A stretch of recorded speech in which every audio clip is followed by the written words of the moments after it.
मैं तो विवाह भी नहीं किया, ना करूंगा।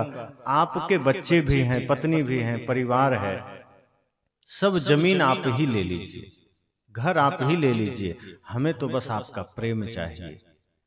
ऐसे निर्मल भाई को भी देखकर बड़े भाई के मन में थोड़ी सी संवेदना पैदा नहीं हुई, करुणा नहीं जगी। वो इतना क्रूर आदमी, उसने सोचा कि अच्छा है ये भोला भाला है, वरना आधा ले लेता। चलो अब इसे कुछ भी नहीं देंगे। घर में भी थोड़े दिन रखा और एक दिन उसको घर से भी निकाल दिया। कहा तुम जाओ, अब तुम इस घर में नहीं रह सकते। उसकी क्रूरता इतनी बढ़ गई कि सब कुछ उसका हड़प करके भी उसको घर से निकाल दिया। बेचारा सोचा कोई बात नहीं, बड़े भाई हैं, मुझे कोई दिक्कत नहीं, मैं कहीं भी दो रोटी खा लूंगा कमा करके। वो चला गया। वो अपना कहीं किराए का रूम लेकर के अकेले रहने लगा। अपने खाने पीने के लिए थोड़ी सी छोटी नौकरी कर ली उसने। बड़े भाई अपना बिजनेस व्यापार करने लगा, बढ़िया धन संपदा हड़प ही लिया था, सब उसके पास था ही। बीच में 7 दिन के लिए व्यापार के लिए बाहर गया। उसके बाद जब वो बाहर चला गया तो बड़े भाई के घर में एक दिन अचानक आग लग गई। उसके जाते ही वो बाहर गया तो घर में आग लग गई, और छोटा भाई टहलते हुए उधर निकल रहा था, दूर से देखा कि बड़े भाई के घर में आग लग गई। वो घबराया, कहा अरे ये क्या हो गया। तो जब पास में गया तो देखता है भयंकर आग लगी है, चारों तरफ आग लगी, अफरा तफरी मची हुई है, सब लोग में हाहाकार हो गया, पड़ोसी में हाहाकार हो गया। वो भी घबरा गया। पता चला नहीं बड़े भाई बाहर गए हुए हैं। तब और चिंता हुई कि बड़े भाई नहीं हैं तो हमारी जिम्मेदारी बनती है कि हम जाकर के हेल्प कर दें, सहायता कर दें। वो गया, अपनी भाभी से कहा कि क्या हो गया ये सब, चलिए मैं मदद करता हूँ। जैसे तैसे सामान सब बाहर लाया। और तब उसकी भाभी को थोड़ा एहसास हुआ कि देखो, जिसको हमने घर से निकलवा दिया, जिस देवर को हमने बुरा भला कहा, कटु शब्द कहे, जिसके लिए मेरे मन में विष था, वो आज सारे दुख दर्द पीड़ा आलोचना भूल करके आ गया है और हमारी सेवा सहायता कर रहा है, सामान बचा रहा है। और तभी उस छोटे भाई ने अपनी भाभी से पूछा कि और आप छोटा बच्चा मुन्ना कहाँ है। तब सबको ध्यान आया कि वो तो घर में ही है, वो तो बाहर निकाला ही नहीं गया। अब उसकी भाभी रोने लगी। अब सोचिए, इकलौता बच्चा हो किसी का और वो अंदर भयंकर आग के बीच में फंस गया हो, क्या दशा होगी।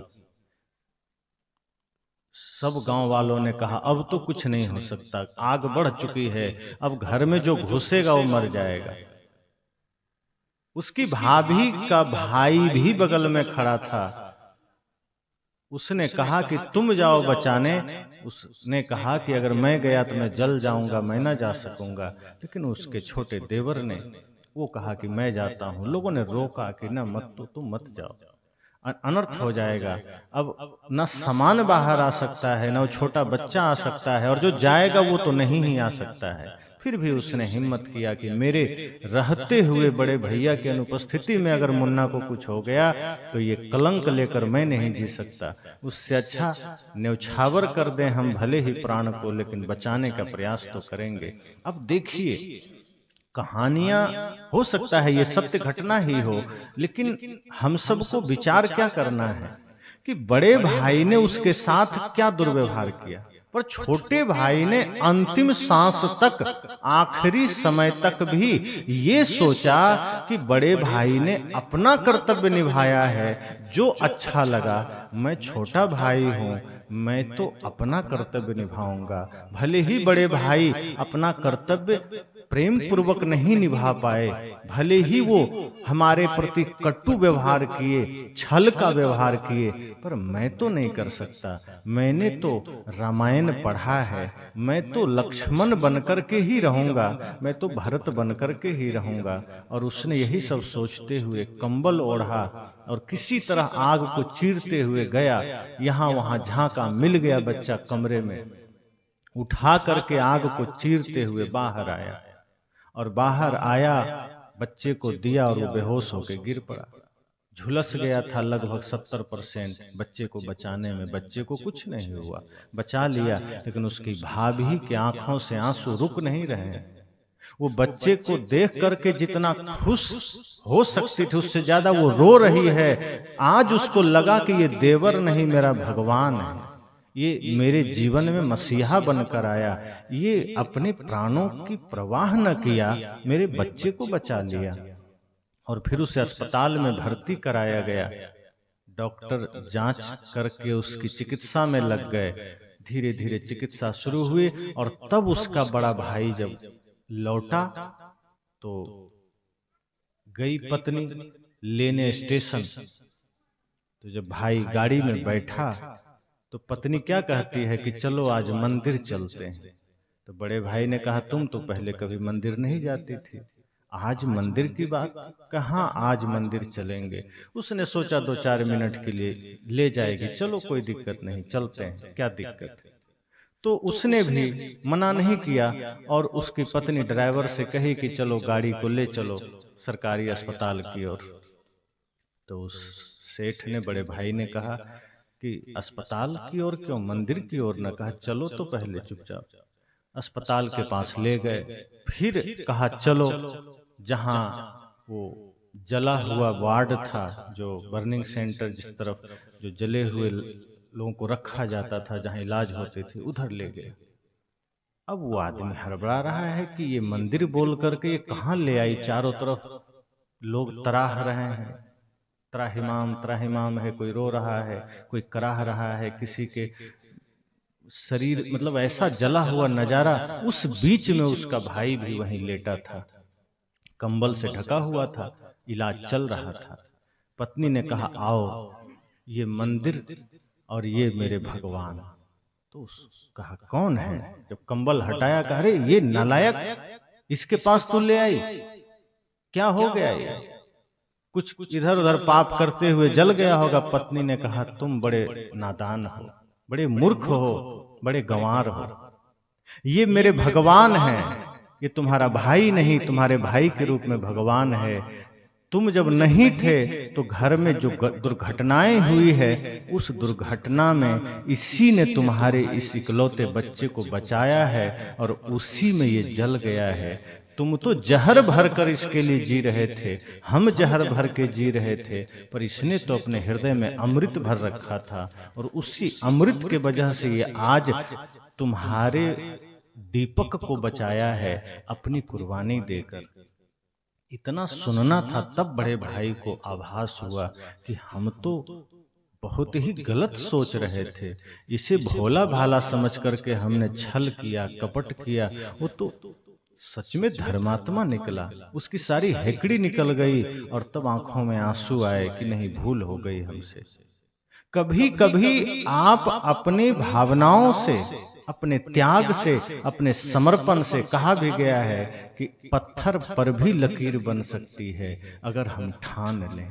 तो भाई, बड़ा भाई कितना भी क्रूर था, कितना भी अकड़बाज था, कितना भी छल कपट करने वाला था, लेकिन छोटे भाई ने अपना धर्म नहीं छोड़ा, अपना कर्तव्य नहीं छोड़ा। अपने कर्तव्य, अपने धर्म, अपने निष्ठा, अपने समर्पण से बड़े भाई जैसे पत्थर दिल को भी पिघला दिया और वो वहीं चरण पकड़कर रोने लगा कि ये घर अब तुम्हारा है, ये जीवन तुम्हारा है। और अब तक उस घर पर जब वो स्वस्थ हुआ, जब घर पहुंचा तो जिस घर के बाहर अकेले बड़ा भाई का नेम प्लेट लिखा हुआ था, तब देखता है कि दोनों भाई का नेम प्लेट लिखा हुआ है, दोनों के लिए सुख सुविधाएं हैं, दोनों के लिए व्यवस्थाएं हैं। घर तुरंत स्वर्ग बन गया, घर मंदिर बन गया। एक भाई ने समर्पण किया, एक भाई ने त्याग किया, एक भाई ने प्रेम को नहीं छोड़ा, तो दूसरे के भी जीवन में प्रेम का पुष्प खिल उठा। परिवार ऐसे स्वर्ग नहीं बनता है। हम सोचते हैं थोड़ा सा व्रत कर लिए परिवार स्वर्ग बन जाए, थोड़ा सत्संग में चले गए परिवार स्वर्ग बन जाए। परिवार स्वर्ग बनता है एक दूसरे के तप से, एक दूसरे के त्याग से, एक दूसरे के समर्पण से। आज तो हमारा परिवार नर्क बना हुआ है। आज दो भाई है, आपस में बात नहीं होती। बड़ा भाई घर आया, खा के निकल लिया, बाद में छोटा भाई आया, वो खा के निकल लिया। ऐसा मालूम पड़ता है घर नहीं होटल है। जैसे होटल में जाते हैं, खाते हैं, बिल चुकाते हैं, निकल जाते हैं। घर घर कहाँ रहा। अगर दो भाई में प्रेम हो तो वो घर मंदिर बन जाता है और भाई, पति, पत्नी, माँ, बच्चे सब में प्रेम हो तो वही मंदिर स्वर्ग बन जाता है। इसलिए संत कहते हैं कि अगर आज परिवार में शांति नहीं है तो इसका कारण इतना है कि आप खुद शांति से जीने का कोई उपाय नहीं करते। उपाय करते भी हैं, बाहर बाहर करते हैं। मैंने कहा था कि उपाय हम सस्ता वाला करते हैं, जो मेहनत वाला काम है वो नहीं करते हैं। अगर प्रेम से जीवन बदल सकता है तो हम प्रेम नहीं करते हैं। किसी के साथ समर्पण से जी करके हम घर को स्वर्ग बना सकते हैं तो हम समर्पण के साथ नहीं जीते हैं। हम सोचते हैं पूजा करके समर्पण आ जाए, हम सोचते हैं माला जप करें और भाई मान जाए। अब जैसे कई बार लोग क्या करते हैं, छोटे भाई का दिल दुखा दिए, उल्टा सीधा बोल दिए और लगा कि हमसे पाप हुआ है तो छोटे भाई से जाके माफी नहीं मांगेंगे, वो मंदिर चले जाएंगे, हनुमान जी से कहेंगे प्रभु माफ करना, छोटे भाई का दिल दुखा दिया। तो सोच लो, वहां हनुमान जी तो सामने नहीं है। अगर कहीं सच में हनुमान जी बैठे होते तो एक गदा मारते कि गलती किया है छोटे भाई से, माफी हमसे मांग रहा है, जाओ पहले छोटे भाई से माफी मांगो। लेकिन हम इतने ना समझ कि हम भगवान से माफी मांगने चले जाते हैं और सोचते हैं परिवार ठीक हो जाए। हम किसी का दिल दुखाते हैं उससे तो कभी माफी नहीं मांगते, हम किसी के साथ बदसलूकी करते हैं उससे माफी नहीं मांगते। हम सोचते हैं कोई बात नहीं, मंदिर में जाके 2 नारियल चढ़ा देंगे, जैसे कि भगवान एजेंट है दूसरे का कि वो जाके उनको समझा देंगे कि भैया वो हमको नारियल दे दिए तो मान जाए। ऐसा होगा क्या? भगवान बीच में थोड़े कोई काम करेंगे आपका कि आप कुछ कर दें किसी के साथ और भगवान जाके समझा देंगे। ऐसा नहीं होता, क्योंकि जिसका दिल आपने दुखाया है सच में भगवान उसके हृदय में बैठा है। और अगर उस भगवान को आपने चोट पहुंचाई है तो मंदिर का भगवान फिर कुछ नहीं कर सकता। इसलिए शांति का रास्ता यही है कि जहां प्रेम हो, विनम्रता हो, सरलता हो। परिवार को चलाना है तो सबसे पहले स्वार्थ छोड़ देना होगा। परिवार में शांति चाहिए, परिवार स्वर्ग जैसा चाहिए तो अहंकार छोड़ देना होगा। जितनी विनम्रता, जितनी सरलता जीवन में होगी, परिवार उतना सुंदर बनेगा, उतना स्वर्ग बनेगा। इसलिए आज धर्म कथा जगह जगह हो रहे हैं, पंडाल लगते हैं, सत्संग होते हैं, शास्त्रों के पाठ होते हैं, मंदिर में लोग जाते हैं। और जब सावन का महीना आता है तो 1 महीना तो और ज्यादा लंबी लाइन लोग लगा देते हैं। जहां जहां शिवलिंग है सब जल भर करके वहां एकदम नंगे पांव दौड़ पड़ते हैं। बिहार में हम लोग जहां आश्रम है, सावन भर वो रोड भरा हुआ रहता है, कांवर लेकर के आदमी दौड़े चला जाता है और वो 1 महीने के लिए धार्मिक बनता है। वो साल भर धार्मिक नहीं रहता है, उस सावन भर के लिए मांस छोड़ देता है, मदिरा छोड़ देता है और धार्मिक बनकर के शिव जी के पास जाता है कि बाबा हम तो एकदम धार्मिक आदमी हैं, कृपा करना। अगर वो अंतर्यामी है तो वो जान रहे हैं कि 1 महीना पहले ये कितना मुर्गी खा के आया है, कितना शराब पी कर आया है, कितना बकरा मार कर आया है, और हम सोचते हैं कि वो तो अंतर्यामी है, लेकिन इस बात को नहीं जानेंगे। अगर आपको लगता है कि वो भोले भाले हैं तो फिर आप उनको बेवकूफ बना रहे हैं, फिर तो भगवान को ही बेवकूफ बना रहे हैं। तो हम परिवार में शांति भी किस तरह से चाहते हैं कि हमारा मांस नहीं छूटे, मदिरा नहीं छूटे, हमारा जुआ खेलना नहीं छूटे, हमारा छल कपट नहीं छूटे, हमारा शकुनी वाला काम नहीं छूटे, बस प्रभु की कृपा बन जाए और परिवार में शांति आ जाए। ये कभी संभव है? परिवार में शांति तब आती है जब हमारा खान पान भी ठीक हो जाए, हमारा मन भी ठीक हो जाए, हमारा चिंतन भी ठीक हो जाए, हमारा वचन भी ठीक हो जाए। ये कुछ समय के लिए होता है ना, सीजनेबल धार्मिक होना। जैसे मान लीजिए अभी एक कुछ सीजन चलता है भाजी का, आपके यहाँ भाजी ज्यादा है तो यहाँ भाजी का, कुछ भाजी का सीजन है, कुछ फल का सीजन है, कुछ सब्जियों का सीजन है। तो इसी तरह से आदमी सीजन के हिसाब से धार्मिक बन जाता है। कि जैसे बिहार में छठ पूजा है तो 3 दिन के लिए लोग धार्मिक बन जाते हैं, सावन का महीना है तो 1 महीने के लिए धार्मिक बन जाते हैं, दुर्गा पूजा है तो इधर के 8-9 दिन धार्मिक बन जाते हैं और 10वें दिन उससे बड़ा राक्षस कोई नहीं है। 9 दिन इतना भयंकर व्रत करेगा कि शिव जी को भी और राम जी को, दुर्गा माता को भी धोखा हो जाएगा कि लगता है हमसे बड़ा तपस्वी तो यही लोग हैं। लेकिन 10वें दिन उसको लगेगा कि नहीं, ये सब रावण का ही भी बाप है कि इतना हत्या। हम कहते हैं मुसलमान बकरीद में बकरियां काटता है, तो ये हिंदू कौन सा कम है जो दुर्गा पूजा में बकरे काटता है? दोनों में से तो अंतर कुछ भी नहीं है, हिंसा तो हिंसा है। तो हम ये करके परिवार में शांति चाहते हैं। दुर्गा माता के आगे बकरे की बलि दे करके लोग कहते हैं परिवार की शांति के लिए हमने बलि दिया। एक बकरे का परिवार को उजाड़ दिया, अपने परिवार में शांति ले आओगे?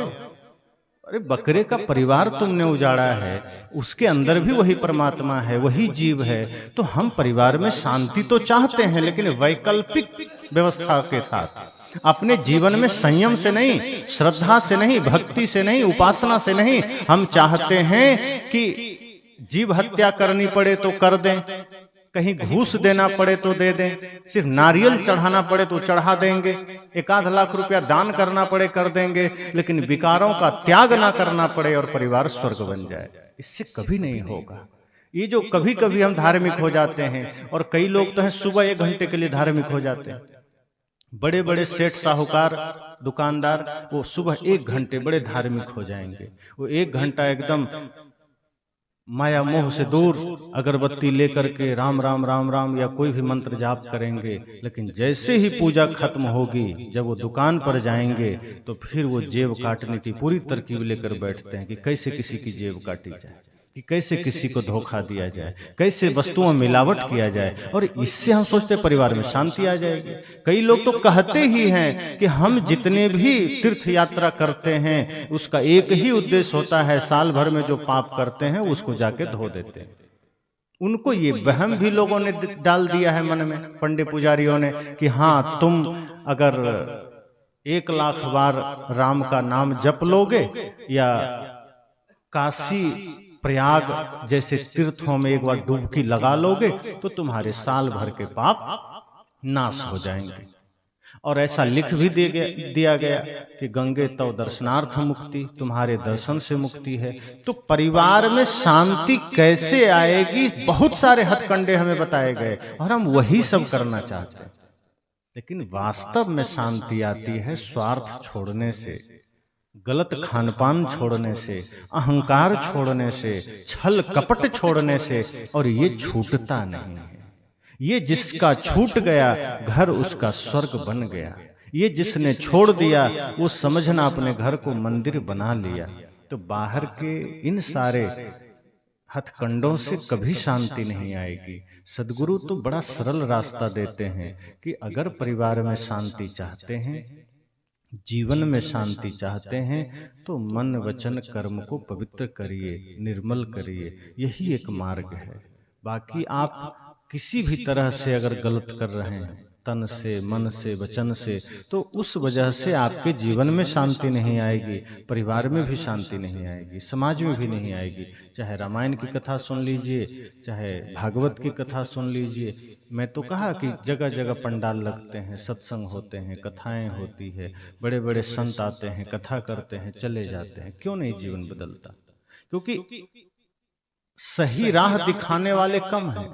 सही राह दिखाने वाले अगर आपको सही रास्ता दिखा गए, तभी कोई आ गया नकली धर्म गुरु। वो कहता है कि नहीं नहीं, ये फिजूल है, इतना टाइम बर्बाद करने की जरूरत नहीं है, इतना पढ़ने की भी जरूरत नहीं है, बस बेलपत्र लेना, शहद लगाना, शिवलिंग में चिपका देना, एकदम फर्स्ट डिवीजन से पास हो जाओगे। अब आपको लगता है इससे बढ़िया उपाय क्या होगा? पहले वाले गुरुजी तो बहुत लंबा चौड़ा कहानी बता के, उतना कौन करेगा? टाइम है। कौन मांस मछली का त्याग करे? कौन बच्चे को पढ़ाए? और बेचारा खुद का बेटा फेल हो गया कहते कहते। तो ये चीजों से हमें मन में लगता है कि यही ठीक है। बड़े बड़े धर्म गुरु आपको बता दिए आपके पाप कटेंगे नहाने से, व्रत करने से, नाम लेने से, मंदिर जाने से। अब इस तरह से मन को भरमा दिया गया कि आदमी वही काम करने लगता है। एक जो मूल में समस्या है उस पर हमारा ध्यान नहीं जाता है। तो इसलिए मैंने कहा कि सत्संग आपको ये राह दिखाता है कि यहां वहां भटकने की जरूरत नहीं है। सत्संग सिर्फ आपको जागृत करता है। सदगुरु कबीर की परंपरा में कोई भी संत आपको ये नहीं कहेंगे कि मेरी शरण में आ जाइए, मैं आपको मोक्ष दे दूंगा। और ऐसा कोई भी कहता है तो उसको एक नंबर का धूर्त समझना। किसी के जेब में मोक्ष नहीं है। सच्चे गुरु वो होते हैं जो आपको ये कहे कि मैं सिर्फ आपको मुक्ति का सूत्र दे सकता हूं, मैं आपको सिर्फ मुक्ति का मार्ग बता सकता हूं, चलना आपको है तब आप पहुंचेंगे। मेरा काम इतना है कि आपको मैं हाथ में दिया दे दूंगा। सच्चे गुरु बड़े ईमानदार होते हैं। वो आपको किस्से कहानी नहीं बताएंगे, वो हवा में उड़ने की बात नहीं करेंगे कि हाँ मेरे पास सिद्धियां हैं, मेरे पास ये है वो है, मैं तो आकाश में उड़ लेता हूं, मेरे गुरु तो ऐसे वैसे कमल फूल पर आ गए थे। ये सच्चे गुरु आपको भटकाएंगे नहीं। सच्चे गुरु स्पष्ट बोलेंगे कि आप अगर तप करेंगे, ध्यान करेंगे, मन वचन कर्म को निर्मल करेंगे, माता पिता गुरु एवं राष्ट्र में श्रद्धा रखेंगे तो आप इंसान बन जाएंगे और फिर आप भगवान भी बन जाएंगे, आपके पाप भी कट जाएंगे। और अगर आपको लगता है कि किसी नाम को जपने से पाप कटेंगे तो ये संभव नहीं है, कोई उपाय नहीं है। तो ईमानदार गुरु से अगर आप मिलते हैं तो आपके जीवन में शायद परिवर्तन आ जाए।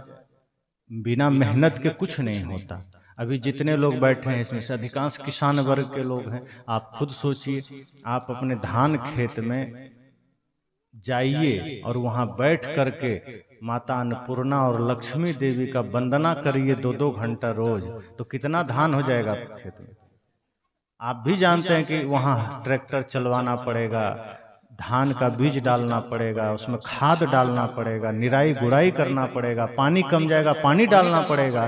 तो जब एक छोटे से धान को उपजाने के लिए इतनी मेहनत करनी पड़ती है तो परम शांति के लिए क्या ऐसे बैठे बैठे हो जाएगा? मंत्र से हो जाएगा। लेकिन आपको बता दिया गया कि नहीं, शांति तो मंत्र से हो जाएगा, पाप तो मंत्र से कट जाएगा। इस भ्रम में मत रहना। आपको एक छोटा सा काम है, पेट को भोजन देना है, वो भोजन भी आपको बनाना पड़ता है, उस भोजन के लिए भी आपको श्रम करना पड़ता है, मंत्र से नहीं हो जाता। आप बैठ जाइए, मंत्र को चेक करिए कि जब मंत्र से मुक्ति मिल सकता है, मंत्र से पाप कट सकता है, तो सबसे पहले उस मंत्र को चेक करिए कि मंत्र जपते जपते भूख मिट जाए, प्यास मिट जाए और घर बन जाए, बाहर के सारे भौतिक सुविधाएं मिल जाए, तो समझना मुक्ति भी मिल जाएगी। लेकिन मंत्र से कुछ नहीं होता। मंत्र से इतना होता है कि अगर आप समर्पण के साथ एकाग्र चित्त होकर अगर गुरु के दिए हुए शब्द मंत्र को जपेंगे तो मन जो बहिर्मुख है, मन जो दुनियादारी में चला गया है, वो लौट सकता है, वो एकाग्र हो सकता है। मंत्र का इतना ही काम है। उससे